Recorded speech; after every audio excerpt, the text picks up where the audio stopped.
இயேசுவின் நாமத்தில் உங்களை வாழ்த்துகிறேன். உங்களை அன்போடு இந்த காலை உடன்படிக்கை தியானத்திற்கு வரவேற்கிறேன். And you are most welcome to the கவர்ன் of the day. God is good. கர்த்தர் நல்லவர். நல்லா இருக்கீங்களா?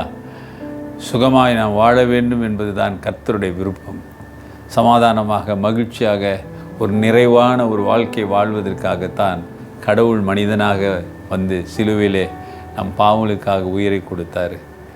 அவரை விசுவாசிக்கிற, அவரை பின்பற்றுகிற உங்கள் வாழ்க்கையில் இது நிறைவாய் இருக்கும்படியாய் நான் ஜெபிக்கிறேன். உங்களை ஆசீர்வதிக்கிறேன். கர்த்தர் நல்லவர். ஹல்லேலூயா.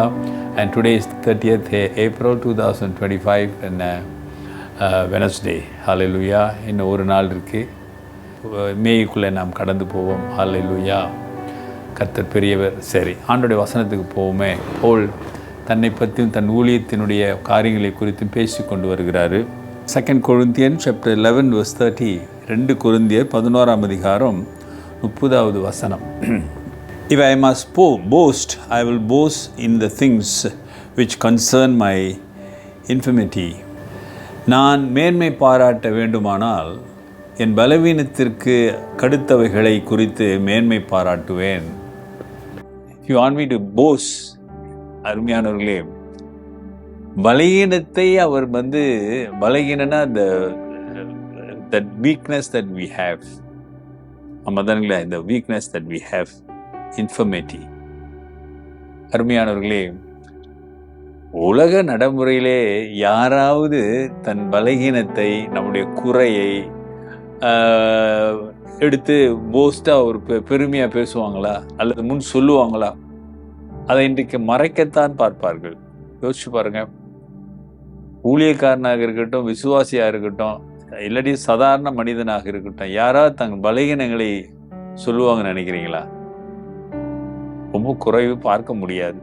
ஆமாங்க, எனக்கு இந்த பலகீனம் இருக்குங்க, இந்த தப்பு இருக்குங்க, இந்த கஷ்டம் இருக்குங்க, இருக்கிறதை இல்லாததை போல காட்டுகிற உலகம் இது. இப்ப பாருங்க, பவுல் வல்லமையான ஒரு கர்த்தர் அவரை வல்லமையாய் பயன்படுத்தினாரு. நம்ம தானே, அற்புதங்களும் அடையாளங்களினாலும். அதனால்தான் ஜனங்க அவர் பின்னால சுவிசேஷத்தை கேட்டாங்க. அற்புதங்கள் அடையாளங்களும் அவர் செய்கிறாரு. இயேசுவின் நாமத்தினால அவரை கடவுளாக்கி இல்லை. ஒரு வாட்டி காலில் விடுறாங்க, என் காலில் விடுறீங்க, நான் உங்களை போல ஒரு மனிதன் என்று சொல்லுகிறார். இயேசு என்கிற நாமத்தை நம்புங்க என்ற. ஆனா இன்னைக்கு கவனித்து பார்த்தீர்களாக, கடவுளுக்கு அடுத்த நிலைக்கு மனிதனை உட்கார வைத்து விட்டார்கள். தப்பு அது. சாத்தான் பார்த்தீங்களா, அது எப்படியாப்பட்ட அற்புதங்கள் அடையாளங்கள் செய்தாலும், எவ்வளவு பெரிய உயர்ந்த பதவி திருச்சபையில் இருந்தாலும், கடவுளுக்கு ஆண்டவராக இயேசு கிறிஸ்து கொடுக்க வேண்டிய இடத்தை யாருக்கும் கொடுக்கக்கூடாது. இனி இயேசுக்கு கொடுக்க வேண்டிய இடத்தை யாராருக்கோ கொடுத்து அவர்களெல்லாம் வழிபட்டு இன்றைக்கு சாத்தான் அழகாக புகுந்து விட்டான் திருச்சபைக்குள்ளே. உயிரை கொடுத்தவர் இயேசுயா மனிதனாக அவர் வழிதான் ரட்சிப்பு. அதனாலதான் நானே வழின்னு சொன்னாரு. இப்ப நிறைய வழிகள் இருக்கிறது. அவருடைய பலகீனத்தை பவுல் சொல்றாரு பாருங்க. ஐயா, நான் மேன்மை பாராட்டது வரைக்கும் எனக்கு ஒரு முள் இருந்தது. நம்ம சொல்லுவோமா? முள் இருந்தது, அது எப்பொழுது என்னை குத்தி கொண்டு, எதுக்கு நான் ஜெபம் பண்ணேன், ஆண்டவர் பரவாயில்ல இருக்கட்டும், நீ மேன்மை பாராட்டதபடிக்கு. ஹல்லேலூயா. அப்படின்னா விசுவாச வாழ்க்கையில அல்லது விசுவாச வாழ்க்கையிலே ஊழியத்துல எப்படியாப்பட்ட சூழ்நிலையிலும் பெருமைக்கு அங்கு இடம் இல்லை. ஆமா, இது உன்னால் வந்ததல்ல, இது கடவுளுடைய ஈவு. This is from God and it's a gift from God, the salvation. அப்படின்னா இப்படி அற்புதங்கள் அடையாளம் நடக்குது. அவர் சொல்ற, நான் சாப்பாடு இல்லாம இருந்தேன், வியாதியில இருந்தேன், குளிர்ல இருந்தேன், கண் விழிப்புல இருந்தேன், அடிக்கப்பட்டேன், உதைக்கப்பட்டேன், நொறுக்கப்பட்டேன். ஆனா கர்த்தர் அவர் மூலம் பல அற்புதங்கள் அடையாளங்கள் செய்யறார். ஏன் இவரப்ப இப்படி விட்டுருக்கிறாரு? பலகீனங்களை சொல்றாரு, இதை மேன்மை பாராட்டுகிறார். நான் கிறிஸ்துவுக்காக இதெல்லாம் அனுபவிச்சேன். அதே வேளை இன்னொரு பகுதியில பார்க்கிறோம், விசுவாசத்தினாலே பல அற்புதங்களையும் அடையாளங்களையும் ஆண்டவர் செய்கிறதை பார்க்கிறோம். புரிகிறதா? விளங்குதா? கொஞ்சம் யோசிச்சு பாருங்க, நிதானித்து ஆண்டவர் சமூகத்தில் உட்கார்ந்து பாருங்க. இங்கே இயேசுவின் நாமத்திலே அற்புதங்கள் அடையாளங்களும் செய்யறாரு. இயேசுவின் நாமத்திலே இங்கே பாடு அனுப்பிக்கிறாரு, கஷ்டப்படுறாரு, வியாதி, பலகீனம், துன்பம், வேதனை.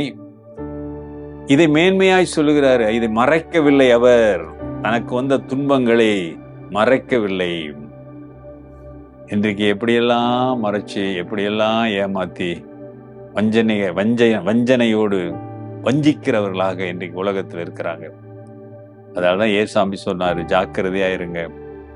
ஓநாய்கள் ஆடுகளுடைய வேஷத்தை போட்டு வந்து என்னை அறிந்தவர்களை, தெரிந்து கொண்டவர்களை வஞ்சிப்பார்கள். ஒப்பு கொடுங்க. வசனம் உங்களுக்கு பலப்படுத்தும். ஆண்டவருக்கு சாட்சியா நில்லுங்க. ஜெபிப்போம். நல்ல ஆண்டவரே, இந்த கால வேளைக்காகவே நன்றியோடு துதிக்கிறோம் ஐயா.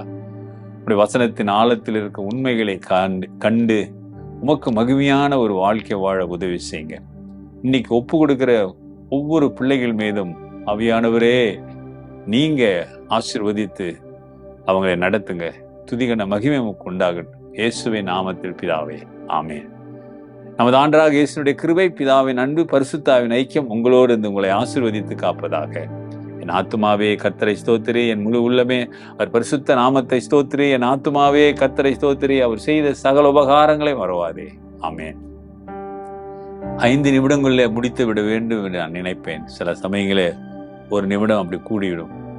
பொறுமையா இருங்க, கேளுங்க. நீங்க கேட்குறவங்க ஆசீர்வதிக்கப்பட்டீங்கன்னா ரெஸ்பாண்ட் பண்ணுங்க. அது எனக்கு ஒரு பெருமைக்காக இல்ல, என்னை உற்சாகப்படுத்தும். வசனம் அது சத்தியம். Take care and God bless.